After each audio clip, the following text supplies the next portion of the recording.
Hi friends, this is Ashwini Awasthi watching my YouTube channel Ashwini Awasthi. आज की इस वीडियो में बात करने वाले हैं आपके ट्रिपल सी के मोस्ट इंपॉर्टेंट क्वेश्चंस के बारे में, जो कि पिछले एग्जामिनेशन यानी 5 दिसंबर 2020 को आए हुए हैं। ये क्वेश्चन वो हैं जो मैंने चुनकर आपके सामने रखे हैं, जो कि आने वाले एग्जामिनेशन में आने के चांसेस हैं। इसके अलावा मैंने बहुत सारे ट्रिपल सी के मोस्ट इंपॉर्टेंट क्वेश्चंस की वीडियो ऑलरेडी अपलोड की है, तो वो आप प्लेलिस्ट से जरूर देख लीजिए। वीडियो स्टार्ट करने से पहले मैं बता दूं कि अगर हमारे चैनल पर पहली बार आए तो मेरे चैनल को अभी सब्सक्राइब कर दो, पास में लगे घंटे के बटन को जरूर प्रेस कर दें ताकि पा सके मेरी वीडियो सबसे पहले।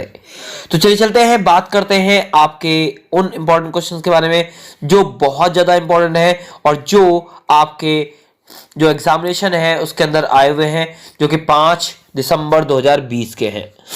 तो पहले क्वेश्चन के ऊपर आते हैं। आपके कंप्यूटर में बनी परमानेंट मेमोरी को क्या कहते हैं? तो परमानेंट मेमोरी की अगर हम बात करें तो यहां पर रैम ऑप्शन दे रखा है, रोम दे रखा है, सीपीयू दे रखा है, ऑल ऑफ दीज दे रखा है। तो अगर परमानेंट मेमोरी के बारे में बात करें, क्योंकि देखिए परमानेंट मेमोरी जो होती है वो डेटा को लॉन्ग इलास्टिक स्टोर करती है, तो यहां पर जिसका आंसर होगा वो रोम हो जाएगा, यानी बी आंसर हो जाएगा इसका। नेक्स्ट क्वेश्चन आता है, साधारण शब्दों में नेटवर्कों का नेटवर्क कहलाता है। नेटवर्कों का नेटवर्क जो होता है वो इंटरनेट कहलाता है, तो इसका राइट आंसर डी हो जाएगा। The right answer is D second का। नेक्स्ट क्वेश्चन आता है, निम्न में से कौन सा नेटवर्किंग डिवाइस नहीं है? इनमें कौन सा ऐसा है जो नेटवर्किंग डिवाइस नहीं है? फायरवॉल, राउटर या गेटवे? तो लाइनेक्स जो है वो आपका नेटवर्किंग डिवाइस के रूप में नहीं काउंट होता, यानी इसका राइट आंसर ए हो जाएगा। और इस सेट की सबसे बड़ी खास बात यह है कि मैंने इसके अंदर 30 क्वेश्चन ऐड ऑन किए हैं जो कि काफी इंपॉर्टेंस रखते हैं आपके पेपर में आने के, तो इनको अच्छे तरीके से आप तैयार कर लीजिए और नोट डाउन करते हुए चलिए।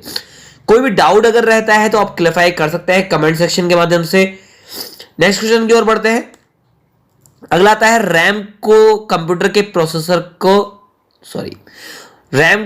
प्रोसेसर का कहा जाता है। तो यहां पर जो ऑप्शंस हैं, ऑपरेटिंग रूम कहा जाता है, वेटिंग रूम कहा जाता है, प्लानिंग रूम कहा जाता है। तो इसका जो राइट आंसर होगा वो सी हो जाएगा, वेटिंग रूम कहा जाता है, क्योंकि जो रैम है वो आपके डेटा को स्टोर करती है। सो दैट्स व्हाई इसका आंसर राइट होगा सी, वेटिंग रूम।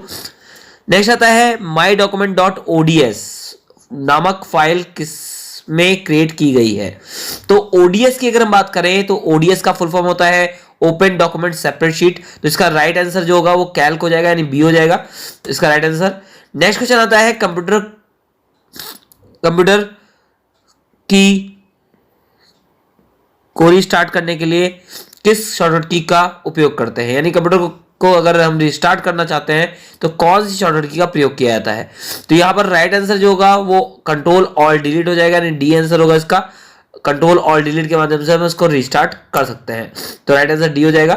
नेक्स्ट क्वेश्चन आता है, क्रेडिट कार्ड शुरू करने वाला पहला बैंक कौन सा था? तो क्रेडिट कार्ड को शुरू करने वाला जो पहला बैंक था वो तो सेंट्रल बैंक ऑफ इंडिया, तो इसका राइट आंसर जो होगा वो बी हो जाएगा, तो इसका राइट आंसर बी होगा। नेक्स्ट क्वेश्चन आता है, ट्विटर पर टैगिंग का क्या सिंबल है? टैगिंग करने के लिए आप ट्विटर पर यूज करते हैं आपके हैश सिंबल को, तो इसका राइट आंसर सी होगा। नेक्स्ट क्वेश्चन आता है, एनईएफटी के द्वारा ट्रांसफर करने पर क्या जरूरी नहीं है? अगर आप एनएफटी के द्वारा ट्रांसफर कर रहे हैं तो आपको क्या रिक्वायरमेंट नहीं होती है? आईएफएससी कोड की, बेनिफिशियरी नेम की, अकाउंट नंबर की या एटीएम नंबर की? तो यहां पर एटीएम नंबर इसका राइट आंसर होगा। एटीएम नंबर की हमें रिक्वायरमेंट नहीं होती अगर आप ट्रांसफर कर रहे होते हैं। नेक्स्ट आता है, उमंग ऐप किससे संबंधित है? ये क्वेश्चन जो है काफी बार ट्रिपल सी एग्जामिनेशन में रिपीट होता है, इसलिए मैंने इस पेपर में इसको इंक्लूड किया है। और ये गवर्नमेंट सर्विस को रिप्रेजेंट कराता है, चाहे वो सेंट्रल गवर्नमेंट की हो, चाहे स्टेट गवर्नमेंट की हो, चाहे लोकल अथॉरिटी की हो।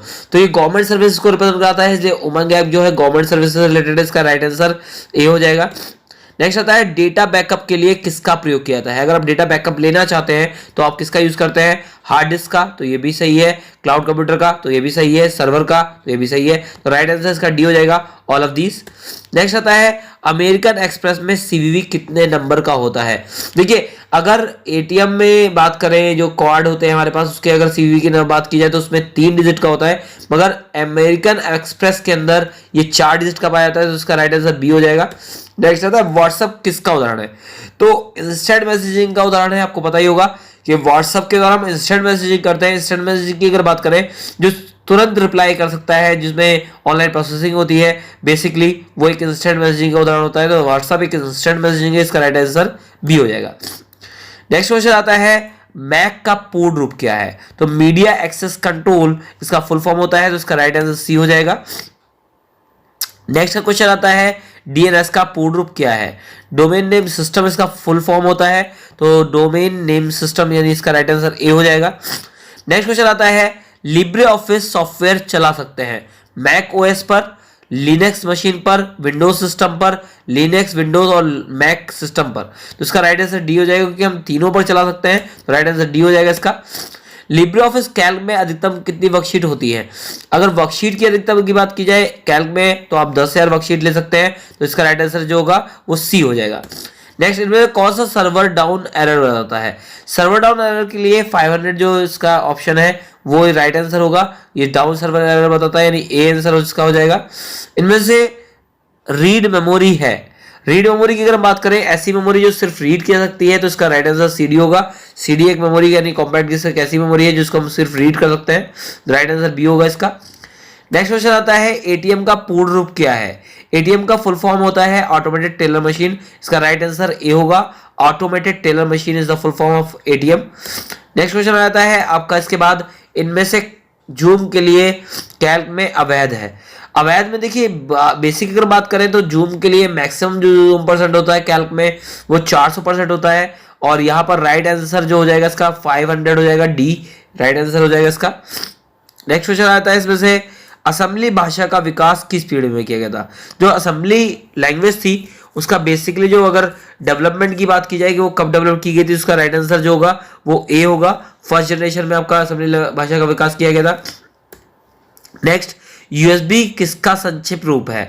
यूएसबी का जो संक्षिप्त रूप जो है वो बेसिकली अगर देखें तो इसकी फुल फॉर्म की बात कर रहा है, तो यूनिवर्सल सीरियल बस इसका फुल फॉर्म होता है, इसका राइट आंसर ए हो जाएगा। नेक्स्ट क्वेश्चन आएगा आपका आरटीजीएस का पूर्ण रूप क्या है? आरटीजीएस का मतलब होता है real time gross settlement.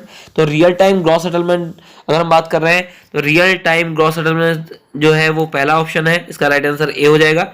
Next question की अगर हम बात करें फाइल को डिलीट करने के लिए कौन सी कमांड का प्रयोग करते हैं? तो फाइल को डिलीट करने के लिए आप बेसिकली अगर डिलीट करने की बात की जा रही है तो डिलीट की का यूज किया जाएगा, और परमानेंटली अगर डिलीट की जाती है तो शिफ्ट प्लस डिलीट का यूज किया जाएगा। तो यहाँ पर हम इसका राइट आंसर सी लेते हैं, शिफ्ट प्लस डिलीट, जो कि फाइल को परमानेंटली डिलीट कर देता है। नेक्स्ट क्वेश्चन आता है लिब्रे ऑफिस कैल्क में अधिकतम कितने रो और कॉलम होते हैं? तो नंबर ऑफ रोज की अगर बात करें 10,48,576 और कॉलम की अगर बात करें तो 1024। तो इसका राइट आंसर जो होगा वो ए हो जाएगा। और नीचे जो आंसर है वो बेसिकली एक्सेल के लिए है, अगर हमारा कैल्क की बात की जा रही है इसलिए उसका आंसर ए होगा, और अगर एक्सेल में पूछा जाता तो नीचे वाला आंसर इसका हो जाएगा, यानी ए आंसर फिलहाल राइट आंसर है ए। नेक्स्ट टेलीग्राम के द्वारा विकसित किया गया था। तो टेलीग्राम की अगर हम बात करें, टेलीग्राम जो है ए और बी यानी निकोलाई और पॉवेल दोनों के द्वारा डेवलप किया गया था, तो ए एंड बी डी इसका राइट आंसर होगा, ए और बी। नेक्स्ट क्यूआर कोड का पूर्ण रूप क्या है? तो क्विक रिस्पॉन्स कोड होता है ये आपका आंसर, तो इसका राइट आंसर बी हो जाएगा, quick response code. Next question आता है किस प्रकार के टोपोलॉजी वृत्ताकार होती है और सूचना का प्रवाह एक दिशा में होता है?